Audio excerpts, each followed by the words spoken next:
राज्य सरकारे Gujarat registration of marriage rules act लग्न नोंधणीની પ્રક્રિયામાં સુધારો કરવા માટે નિયમોમાં ફેરફાર કરવા માટેનો મહત્વનો નિર્ણય કર્યો છે, જ્યાં સુધારાઓ અંગે જાહેરમાંથી વાંધા સૂચનો મંગાવવામાં આવશે અને મળનારી સૂચનાઓ પર વિચારણા કર્યા બાદ અંતિમ સ્વરૂપમાં નવા નિયમો અમલમાં મૂકવામાં આવશે। ગુજરાત વિધાનસભામાં નિયમ 44 હેઠળ નાયબ મુખ્યમંત્રીએ જાહેર અગત્યની બાબતે મહત્વપૂર્ણ નિવેદન આપ્યું હતું। આરોગ્ય અને પરિવાર કલ્યાણ વિભાગને મળેલ વિવિધ રજૂઆતોને ધ્યાનમાં લઈને રાજ્ય સરકારે Gujarat registration of marriage rules હેઠળ લગ્ન નોંધણીની પ્રક્રિયામાં સુધારો કરવા માટે નિયમોમાં ફેરફાર કરવા માટેનો નિર્ણય કર્યો છે। આ સુધારાઓ અંગે જાહેરમાંથી વાંધા સૂચનો મંગાવવામાં આવશે અને મળનારી સૂચનાઓ પર વિચારણા કર્યા બાદ અંતિમ સ્વરૂપ અમલમાં આવશે।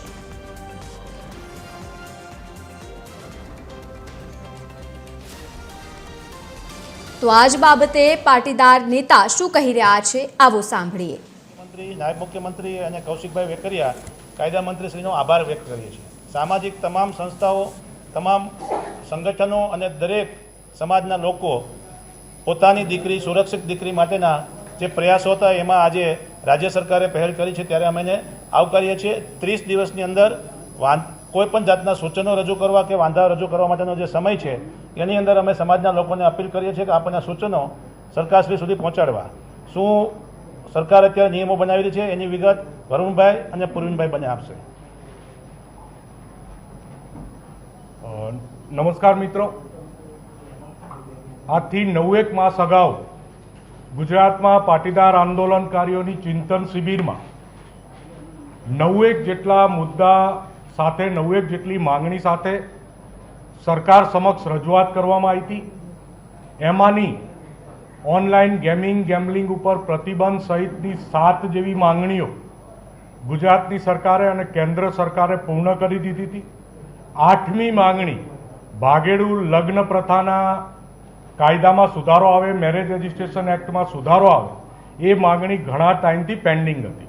મુખ્ય આગેવાનો દ્વારા અલગ અલગ વિસ્તારોમાં અલગ અલગ જગ્યાએ રેલી, ધરણા, જન સમર્થન સભા, જનજાગૃતિ અભિયાન જેવા કાર્યક્રમો અને સાથે સાથે સરકારના અલગ અલગ વિભાગો સાથે વાટાઘાટો સતત અમારે દિનેશભાઈ અને પૂર્વિનભાઈ સતત અહીંયા કૌશિકભાઈ સાથે સ્થાનિક હોવાના નાતે વાટાઘાટો કરી, અમારા પ્રતિનિધિ મંડળ સાથે અમે ગૃહમંત્રીશ્રીને મળ્યા અને સરકારે આજે આ કાયદામાં જે સુધારો લાવી રહી, સુધારાનો અભ્યાસ હજુ બાકી છે। જે પણ સુધારો આવશે એનો સર્વવ્યાપી અભ્યાસ કરીશું। સાથે સાથે સરકારે 30 દિવસ જેટલા સજેશનના સૂચનના પણ સમય આપ્યા છે। 30 દિવસ સુધી અલગ અલગ વિસ્તારોમાંથી અલગ અલગ આગેવાનો પાસેથી અમે સૂચનો અને સલાહ પણ મંગાવીશું અને સરકારમાં સબમિટ કરીશું। અને જે 9મો મુદ્દો છે એની વાત આપણે પછી કરીશું। એ મારો 9મો મુદ્દો સરકારશ્રી સમક્ષ માંગણી બાકી રહે છે કે સ્થાનિક સ્વરાજની ચૂંટણીમાં આર્થિક ધોરણે અનામત લાગુ કરવામાં આવે। એ મુદ્દે પણ અમે આટલા જ મક્કમ છીએ અને અમે ગુજરાતની જનતાને વિશ્વાસ આપીએ છીએ કે જેવી રીતે 8 મુદ્દા સોલ્વ કરીને લાયા એવી જ રીતે 9મો મુદ્દો સ્થાનિક સ્વરાજની ચૂંટણીમાં આર્થિક ધોરણે અનામત લાગુ કરવામાં આવે એ મુદ્દે અમારી મુહિમ ચાલુ રહેશે। અને આગામી જે કાર્યક્રમો ગુજરાત વ્યાપી શું રહેશે, ગુજરાતમાંથી કેવી રીતે સૂચનો મંગાવીશું, એ મારા સાથી મિત્ર પૂર્વિનભાઈ પટેલ એની ડિટેલ માહિતી આપશે।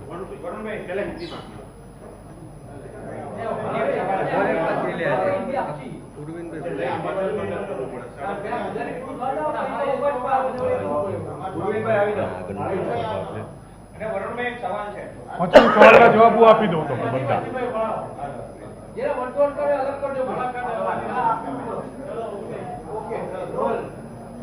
આજરોજ રાજ્ય સરકાર દ્વારા જે બી સમાજ હિતમાં અને ગુજરાતમાં વસતા તમામ સમાજની દીકરીઓને એટલે લાખો દીકરીઓ, હજારો પરિવારના પરિપ્રેક્ષમાં જે પણ નિર્ણય લીધો છે એ તમામ સામાજિક સંગઠનો, તમામ સમાજના લોકો વતી અમે એને સહર્ષ સ્વીકારીએ છીએ। સાથે સાથે આપના માધ્યમથી એ પણ જણાય કે રાજ્ય સરકારે જે પણ અમને અત્યારે જે સમય મર્યાદા આપી છે સૂચનો માટેની, એ તો અમે કરવાના જ છીએ અને અત્યારે આવનારા સમયમાં 8 તારીખે જે મહિલા દિવસ છે એ દિવસે ગાંધીનગરની અંદર એસપીજી ગ્રુપ દ્વારા એક સંમેલન થવા જઈ રહ્યું છે.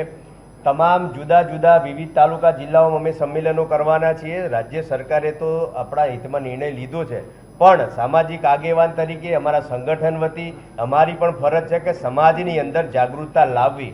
એટલે આગામી સમયની અંદર અત્યારે જે પણ જે સુધારા થયા છે, જે બી નવા સલાહ, જે બી સૂચનો મળ્યા છે, એ અમે સમાજની વચ્ચે મૂકીશું. અને સાથે સાથે નજીકના જ દિવસની અંદર અમે જે રીતે 28/6/2025ના રોજ અમે જે ચિંતન શિબિર યોજી હતી, એવી જ રીતે ગાંધીનગરની અંદર એસપીજી ગ્રુપ અને પાસના જે અમારા મિત્રો છે, અમારી અધ્યક્ષતામાં તમામ જુદા જુદા સમાજના જે આગેવાનો છે, એ લોકોએ જે બી આ લડાઈની અંદર સાથ સહકાર આપ્યો છે અને જેને રેલીઓ કાઢી છે, તમામ લોકોને અમે બોલાવવાના છીએ.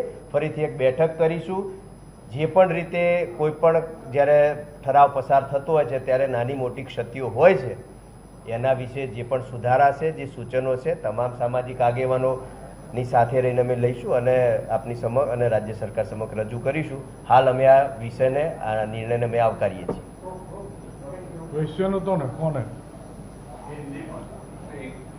વરુણભાઈ, માત્ર આ લગ્ન આધારિત વાળી બાબત છે, સરકારે જે તમારી માગણી એવી હતી, પણ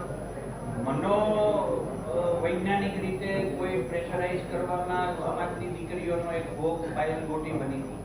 આવા પ્રકરણમાં સરકાર સાથે તમે ક્યારેય પરામર્શ કર્યો છે કે આવું કેમ થયું? જો તમે કદાચ પાટીદાર આંદોલનકારીઓની ચિંતન શિબિર 9 મહિના પહેલાં થઈ હતી, એમાં પ્રેસ કોન્ફરન્સ નહીં સાંભળી હોય કે એના મુદ્દા નહીં સાંભળ્યા હોય. 9 જેટલા મુદ્દા લઈને નીકળ્યા હતા કે ઓનલાઈન ગેમિંગ ઉપર પ્રતિબંધ થાય તો એ લગાયો છે. કેન્દ્ર સરકાર જોડેથી એ માંગણી પૂરી કરાવી લાયા છે.